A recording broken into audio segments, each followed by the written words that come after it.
তো hi hello নমস্কার, কি খবর? তো আশা করছি সবাই ভালোই আছো। তো অনেক দিন ধরে ব্লগ স্লগ করা হয় না। তো আমার হেলমেটটাও ছিল না, অনেক দিন পরে হেলমেটটা আসলো। তারপরে ব্লগ করার জন্য আমার হেলমেটের মাউন্টটাও ছিল না। তো আমি সব কিছু এনে তারপরে একটা ব্লগ চলে আসলো এখন। তো এখন কন্টিনিউ ব্লগ পেতে থাকবে। তো অনেক দিন ব্লগ দেওয়া হয়নি, তো তার জন্য সরি সবাইকে। তো দেখতে থাকো ব্লগটা এন্ড পর্যন্ত। আর যদি ব্লগটা ভালো লেগে থাকে লাইক করে দিও সবাই। আর সঙ্গে আমার চ্যানেলটা যারা নতুন আছো তারা সবাই সাবস্ক্রাইব করে দিও। তো দেখতে থাকো ব্লগটা এন্ড পর্যন্ত। কোথায় যাচ্ছি, কি করব? তো আমি যাচ্ছি বেসিক্যালি গুয়াহাটির দিকে। তো যাচ্ছি, রোডটা যারা যারা চিনো তারা কমেন্ট করো এই জায়গাগুলো কোন জায়গার রোড। তো দেখতে থাকো ব্লগটা এন্ড পর্যন্ত। তো চলো সামনে গিয়ে কথা হতে থাকবে।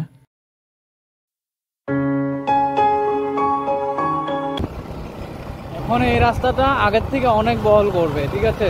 এখানে দেখতে পাচ্ছ, তো আগের রাস্তাটা অনেক দেখেছো, তো আগের থেকে রাস্তাটা অনেক বহল হবে, ঠিক আছে?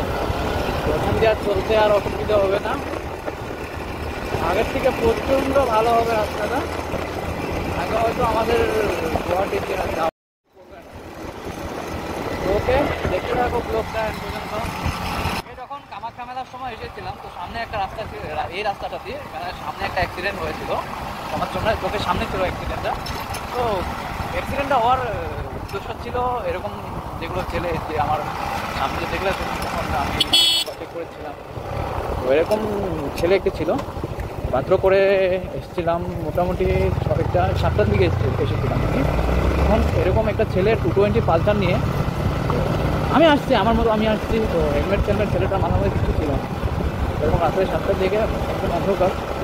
সামনে থেকে একটা লোক এসেছিল, ওই লোকটা ছিল হোন্ডা শাইন নিয়ে এসেছিল, হোন্ডা শাইন নিয়ে আসতেছিল। তো আমাকে 220 পালসারটা ওভারটেক করে হোন্ডা শাইনের সাইডে হ্যান্ডেলের বাইরে লেগে ছেলেটা কী হলো, মানে হোন্ডা শাইনটা তো চলে গেল, এটা 220 পালসার ছিল। তো আমার সামনে গিয়ে এরকমভাবে মানে বাইকটা ক্র্যাশ হয়ে যায়। মানে ছেলেটা বাইক থেকে কমসে কম 7 মিটার পর্যন্ত দূরে চলে গিয়ে পড়ে, দূরে গিয়ে আমার পড়ে।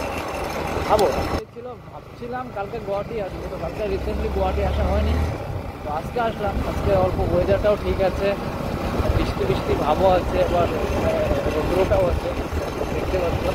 তো এরকম কন্ডিশন থাকলে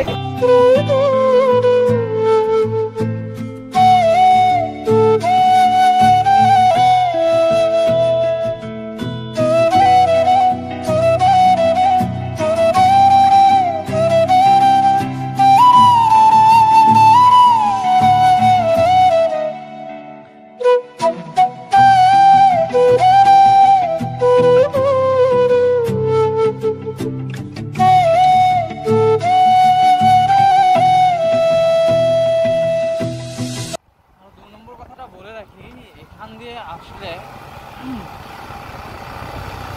মানে রাত্রে করে আসবেন না, কারণটা হলো এখানে অনেক চাঁদাবাজি হয়। বুঝতে পারছো তোমরা, যখন আসছিলাম এখান দিয়ে তো অনেক চাঁদা ছিল, অনেক, মানে এখন তো অনেক কম, কারণ এখন কোনো পুজো বা কিছু নেই। তো যখন পুজোর সিজনটা আসে, মানে দুর্গা পুজো হোক, চাই এটা বিহু হোক, যে কোনো প্রোগ্রাম মানে হলেই মানে এরকম হয় চাঁদাবাজি, বলার মতো না। পুরো চাঁদাবাজিটা যদি করে ভালো লাগে, এটা মন্দির বা পুজো বা অন্য কিছুর কারণে প্রবলেম এরকম হয়। আমার সাথে হয়েছিল, আমি বলছিলাম আসার সময় দেবো, মেডিকেলে যাচ্ছিলাম, ওরা মানছে না, বলছে যে না এখন দিতে হবে। তো এরকম বলে চলা যায় না, কারণ আমি বলছিলাম আসার সময় দেবো, এদেরকে যেরকম থেকে ইশারা দিয়ে পড়ে গেলাম যে আসার সময় দিচ্ছি, তারা সুন্দর করে মেনে নিয়েছে। হয় ভালো লাগে। এরকম কিছু লোক আছে, দেখো দেখতে পেয়েছো বোধ হয়, যে প্যান্ডেলটাতে সাজানো আছে ওখানে মানে চাঁদাই চলে ওরা, জানি না কিসের জন্য। কারণ এতগুলো লোক আছে, মন্দির যদি বানাতে হয় টাকা দিয়ে বানা, কোনো প্রবলেম নেই না, চাঁদা কেন ওঠাতে হবে বুঝতে পারে না কিসের জন্য ওঠায় এরা।